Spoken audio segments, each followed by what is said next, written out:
You are not silent because you are shy. You are silent because you are castrated. Every time you orgasm without purpose, your voice sinks one more level into darkness. It is not religion, it is not moralism, it is raw biology. You relieve yourself, but the price is invisible. Your verbal energy, your social urgency, your instinct to dominate the conversation. It all goes down the toilet. You end up alone, and along with the pleasure, your power to express yourself also disappears. Excessive masturbation is not just a habit. It is a daily ritual of self-annihilation. It destroys the tension that would make your words vibrate, kills the desire that would ignite your presence, silences the force that would make the world listen to you. And when the tension is gone, you do not speak. You disappear. The irony is brutal. You masturbate to relax. But what relaxes is exactly the psychological muscle that keeps you active, verbal, and instigating. Instead of releasing energy into the world with your voice, your gaze, your gesture, you pour it all into yourself and then complain that you don't feel like talking. Of course you do. You burned your inner fire on the altar of digital convenience. No lion hunts after devouring a feast, and no man talks intensely after coming without purpose. Science confirms this in a cold and relentless way. Masturbation, especially when coupled with pornography, activates the brain's dopamine centers like a superdose of reward. The brain understands, conquest accomplished, mission accomplished. But what was accomplished? No one saw you, no one heard you, no social interaction, no game, no exchange of energy. The reward came without the challenge. And that's when the system collapses. When you get your brain addicted to receiving pleasure without risk, without exposure, it starts to reject situations that require presence, like talking to someone, telling a story, flirting, improvising. All of these require risk. And you, trained in the comfort of solitary touch, becoming capable of sustaining it. It's like training a dog not to leave the house, and then waiting for it to hunt in the forest. The brain's logic is adaptive. If you get it used to satisfying itself alone, it will no longer push you out into the world. And when you are in front of a woman, a group, an audience, what you will feel will not be excitement. It will be fear, insecurity, silence. Because your brain will trigger an alert. Why talk? Why risk it when you can already have guaranteed pleasure in the bathroom? And don't think that's just theory. Neil Strauss, author of The Game, experienced this to the extreme. He describes how many men who sought to become masters of seduction came from years of isolation, where masturbation was the only contact with pleasure. And the pattern was always the same. Weak voices, insecure speech, avoidance of eye contact. Until when they imposed a period of abstinence and social exposure, something changed drastically. The voice emerged. The words gained rhythm. The gaze, firmness. It was as if the male instinct was reawakening. The instinct to conquer, to show off, to lead. That's because sexual tension, when not dissipated in solitude, transforms, not only into desire, but into presence. Retention causes the energy to begin to vibrate between the lines of your speech, and that's where charisma lies. It's not in what you say, it's in how you support what you say. Masturbation steals that. It drains your base energy. You speak like someone who is already satisfied, and no one listens to a man who is too satisfied. But it doesn't stop there. The effect goes deeper. The addiction to solitary orgasms directly affects your prefrontal cortex, the area responsible for planning, creativity, and social judgment. In other words, your ability to improvise conversations, perceive signals, and react with timing. It's the same place that needs to be active when you engage in an intriguing conversation. However, when you masturbate excessively, this region goes into hibernation mode. It understands that social work is no longer necessary, and you become slower, more withdrawn, more absent-minded. Does that seem exaggerated? Then observe the difference between a man who spent 3 weeks without masturbating and another who masturbated 3 times in the same day. The first speaks with intensity, moves his body with precision, looks into your eyes with a certain fire in his gaze. The second speaks softly, unfocused, with the emotional energy of a post-party zombie. The contrast is so stark that it's almost comical, if it weren't tragic. The problem is that almost no one connects one thing to the other. Most men think that speaking well is a matter of technique, but it's not. Technique is the second floor. The first is energy. It's drive. It's the desire to be heard. And this desire does not originate in the throat. It originates in the gut. Nietzsche said, "What is good? Everything that increases the feeling of power." And what is speech if not the most direct manifestation of your inner power? Speech is the instrument that projects your will onto the world. But if your power is constantly drained down the drain of easy pleasure, what is left? Only noise. Words that do not vibrate. Phrases that do not impact. This is where the silent pain of modern men begins. They study oratory, read books on persuasion, watch videos on communication, and remain silent. They remain invisible, because they still do not understand that the real blockage is not in the technique. It is in the addiction, in the discharge, in the easy orgasm. There's a phrase that no one has the courage to say, but that needs to be heard. Compulsive masturbation is the greatest saboteur of your voice, not of its timbre, but of your impulse to speak, of your appetite for showing off. It conditions you to hide, to be a spectator of your own life. That is why many intelligent and introspective men always seem to be in their own world.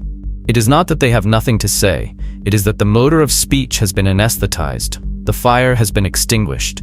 They have been trained to reward themselves in the dark, alone, silently.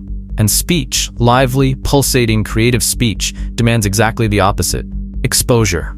It is a ritual of risk. A subtle battle where you show yourself and run the risk of not being accepted, but also the risk of being heard, desired, followed.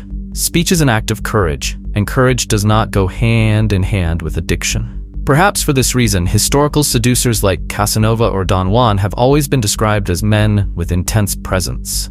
But there's one detail that few people realize. They didn't talk much. They spoke with precision, with restrained fire, with eyes that said what the mouth didn't need to repeat. This is only possible when tension is retained, when desire becomes expression, when energy rises from the groin to the throat. The philosopher Ortega y Gasset said that seduction is surrender caused by fascination. But fascination only arises when there is presence, and presence requires energy, and energy requires retention. It's a brutal cycle, but true. So if you feel like your speech has disappeared, that your words have lost life, that your verbal energy is lukewarm, stop looking for techniques. Stop looking for body language tricks, and look at where it all begins. The bathroom, the cell phone, the screen. Because every time you orgasm without looking someone in the eye, you teach your body that it doesn't need to be seen. And when the body no longer needs to be seen, the voice no longer needs to be heard. You don't disappear because you're hidden. You disappear because you've been conditioned not to be needed. Masturbation doesn't just silence your voice, it reprograms the value of your existence in the social theater. And believe me, there's no greater punishment than being socially irrelevant. When a man becomes invisible, he doesn't just lose women. He loses listening, respect, attention, and ultimately his very identity. This process is slow, gradual, and sneaky. You still talk, still respond, still smile. But the soul behind your speech is absent. The drive to take center stage, which should push you to center stage, evaporates, and you end up occupying a backstage space in your own life. You don't lead conversations, you don't instigate, you don't make an impact. You speak with a tone of someone who has given up on being heard. This is what Robert Greene, in The Art of Seduction, calls the collapse of charismatic tension. He explains that seducers aren't just handsome or persuasive. They carry an energy that transforms every sentence into a spell, every pause into an invitation, every glance into a promise. This does not come from technique. It comes from tension, from pent-up desire, from emotional hunger, from the absence of easy release. But the modern man does not have this tension. He ejaculates 3 times a day with the help of a 4K screen. His brain is always satiated, but the world around him remains intact. No woman has been touched, no challenge has been faced, no vulnerability has been demanded, and yet he feels rewarded. This is the definition of a neurochemical delirium. Repetitive masturbation turns your speech drive to ashes. When you talk to someone, there is no longer the desire to be understood, to be validated, to be desired. Because this desire was already fulfilled minutes before, alone, in silence, with headphones on.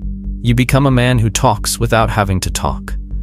And human language, when devoid of purpose, becomes noise. Now think, How many conversations have you started this week that actually created a connection? How many times have you looked into someone's eyes with that strength that forces the other person to listen? How many of your sentences have generated silence and attention from those around you? If the answer is none or few, it's because you're vibrating low, your presence is turned off, your voice castrated. And here's the cruelest part. This castration is not noticed by those who suffer it. The man begins to think he is shy, introspective, a few words, when in fact, he is a well of poorly used tension, a volcano that has learned to fill itself with sand. The lack of speech is not a personality defect. It is a symptom of a collapsed system. It is the result of a cycle that destroys the communicative instinct. Masturbation, pleasure without interaction, lack of conquest, reduced self-image, fear of speaking, isolation, more masturbation. In this cycle, masturbation is not just a consequence. It is the engine of the collapse. It keeps men in a constant state of neurochemical submission, always quiet, always isolated, always invisible. And don't think this is an exaggeration. There is data and studies that show a direct correlation between periods of sexual abstinence and increased verbal assertiveness. One of them, conducted by researchers at the Institute of Behavioral Neuroscience in Germany, revealed that men who practiced ejaculation retention for more than 7 days demonstrated a significant increase in testosterone levels, cognitive focus and activity in the areas of the brain linked to communication and social decision-making. In other words, not speaking well is not just your way. It is your hormonal, emotional, and neurological systems that are blocked due to a lack of accumulated tension. But let's go deeper. What does speech represent for a man? Speaking is asserting oneself. It is existing beyond biology. While orgasm relieves the body, speech affirms the spirit. It is through words that you dominate a room, conquer a woman, inspire a group, lead an idea. Words are the weapon of the man who has no muscles. Weapons are wealth. When you speak forcefully, the world listens. When you are silent, the world steps on you. And the most tragic thing, the world does not miss the silent man.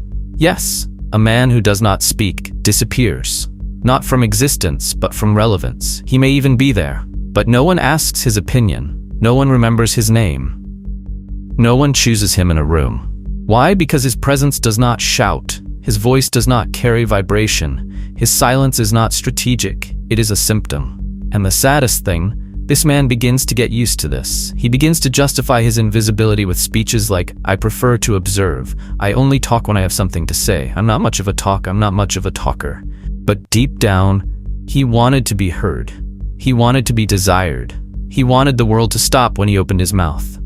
The problem is that he had already ejaculated this desire before leaving home. And here comes the most perverse part of masturbation. It replaces real risk with chemical comfort. When you ejaculate alone, you don't have to be rejected. You don't have to make mistakes. You don't have to improvise. The pleasure comes without exposure. But the price is brutal. You teach your nervous system to avoid social risk. And social risk is the basis of powerful speech. Have you ever noticed how the most charismatic men seem light when they speak? They're not trying to impress. They're playing, having fun. And why do they do that? Because their system is trained to enjoy the social game. You, on the other hand, have trained your body to avoid the stage. And even when you speak, you apologize for speaking. With a low tone, clipped sentences, eyes averted, the voice doesn't come out as an attack. It comes out as a request for permission. And the woman notices, the group notices, the world notices. You become that guy, the one who doesn't bother, the one who doesn't vibrate, the one who has no presence. That's why so many men today suffer in silence. They are silent, but not by choice. They are silent because something has cut them inside. And that something is not the world, nor women, nor traumas. It is the invisible routine of coming without being seen. Frequent masturbation steals the oxygen from your language. It weakens your tone, dulls your ideas, reduces your emotional range. You become a technical, predictable speaker without fire. It doesn't matter how intelligent you are. If your speech doesn't carry desire, it won't be heard. And desire is not need, it is pulse. It is tension without escape. Think of an actor. When he enters the scene, he doesn't just speak. He breathes, sustains silence, builds intention. This is only possible because he is in a state of performative tension. When you masturbate before an interaction, you nullify any possibility of reaching this state. You enter the scene already relieved, already resolved. And no one pays attention to someone who has already resolved themselves. And the cruelest thing, the more you masturbate, the more shy you feel. Not because you have lost your skills, but because your body has lost its reason. That's why, before you learn to speak well, you need to relearn how to be hungry. Hungry to be heard. Hungry to make an impact. Hungry to be needed. And this hunger only appears when you stop serving yourself. The warrior's voice doesn't tremble, it invades. And not because he has learned oratory techniques or catchphrases, but because there's a real hunger behind each syllable. An accumulated tension that has not been dissipated on the pillow, on the screen, or through masturbation. It is there, vibrating in the eyes, cutting in the tone, magnetizing in the silence. This voice does not belong to the man who relieved himself alone hours before. It belongs to the one who chose to carry his energy as a weapon, and not as a relief. This is the point that few realize. Powerful speech is not only about what you say, but about the density of energy that your words carry. When you hold back, you compress fire. You become dangerous, unpredictable, engaging. People listen because they feel something strange in the air. They don't know how to explain it, but they know that you have something that they don't. What is it? Unresolved desire. It is this desire that transforms each sentence of yours into a field of gravity. The problem is that modern man lives anesthetized. He speaks in a low voice because he lives low. Under the line of desire, under the line of tension, under the line of relevance. His speech is lukewarm because his body is not boiling. But when a man decides to hold back, everything changes. Abstinence, contrary to what many people think, does not weaken you. It recalibrates you. It transforms immediate pleasure into expanded presence. And this presence is what separates those who lead from those who observe, those who speak from those who are ignored. That is why the first step to regaining your voice is to enter what I call war mode. 7 days of voluntary silence. No pornography, no masturbation, no energy leaks. But with one detail. During these 7 days, you will expose yourself. You will talk to waiters, strangers, neighbors, anyone. It doesn't matter if the conversation seems unimportant. What matters is that you go against the conditioning that silenced you. And believe me, in the first 3 days, your voice will still be weak. Your mind will want to return to relief. But on the 4th day, something different begins to happen. The tension grows, and with it, your urgency to express yourself. This is where you add the second exercise. Reading aloud with tension. Pick up a dense book. Read it for 10 minutes, as if you were speaking to an audience that doubts you. Feel the discomfort, feel your throat tearing. This is your vocal instrument being forged by the accumulated tension. This is you learning to transform desire into impact. And it doesn't stop there. Every time you feel like masturbating, use the impulse as a trigger to speak. Instead of relieving yourself, expose yourself. Grab your cell phone, record a video talking about something you believe in. Go to someone, start a conversation. This is the alchemy, transforming sexual desire into verbal expression. Few master it, but everyone who masters it charms. This is how what I call verbal dominance is born. It's not shouting, it's not talking too much. It's sustaining the silence between sentences. It's having pauses loaded with intention. It's letting the words be accompanied by a look that penetrates. This type of verbal presence cannot be faked. It is a consequence of unspent energy, of sustained tension, of repressed desire with purpose. And make no mistake, women feel it. A man who speaks with hunger is perceived differently. He is not asking for attention, he is offering a vibe. He speaks as if he could shut you up with a look. But he chooses to speak because he knows his word is worth its weight in gold. And this, in the female unconscious, is hypnotic. The woman feels that there is something in him that has not yet been explored. A space of unrevealed power, and she wants to be close to it. She wants to discover what is hidden there. This is the seduction of presence, and it is born in the body, not in books. So if you want your speech to be remembered, desire it first. Desire to be heard. Desire to impact. Desire to dominate. But hold on to that desire. Don't release it in the palm of your hand. Don't waste that ammunition on pixels. Save it, charge it, transform it. The warrior's speech begins where easy pleasure ends. And there's an even more subtle detail. When you live in directed abstinence, your body becomes more alert, your listening improves. Your perception of social nuances sharpens. You begin to perceive the rhythm of the conversation, the subtext of words, the desire hidden in gestures. This transforms you not only into someone who speaks with intensity, but into someone who listens with intention. And those who listen well speak with precision. This is true mastery of language, speaking little but saying what needs to be said, in the right tone, at the right moment.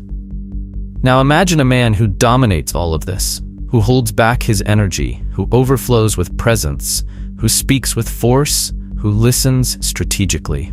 This man doesn't need to shout, he doesn't need to show off. He commands by the simple fact of being there. His voice arrives before him. His intention permeates the environment. This man is not the product of luck. He is the result of a choice to stop relieving himself and start using himself. That's why the warrior's voice is more than just timbre. It's body memory. It's accumulated tension converted into a narrative. It's not learned in a course. It's forged in the pain of abstinence, in the discomfort of exposure, in the courage to speak even when afraid. And the more you hold back, the louder you speak. The more you accumulate, the more you penetrate with words.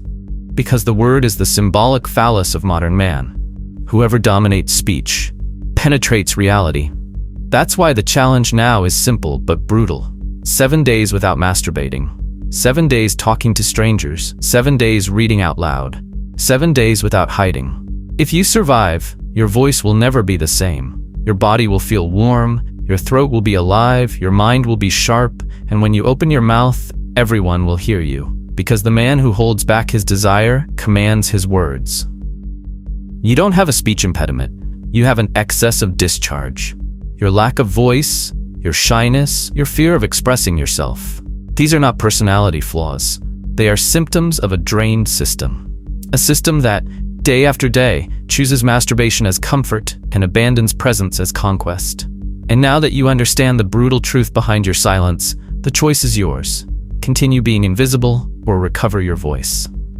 Recap with me. Constant orgasm kills your drive for expression. Language becomes neutral and you become dispensable. But there is a way out, and it starts with retention. When you hold back, you want again. When you want, you talk again. And when you speak with hunger, the world listens. 7 days. That's all I ask. 7 days of abstinence, presence, and exposure. At the end of them, you will recognize yourself in the mirror again. Or perhaps for the first time. Comment here, how many times has your voice died right after pleasure? Like, share, tag someone who needs to hear this.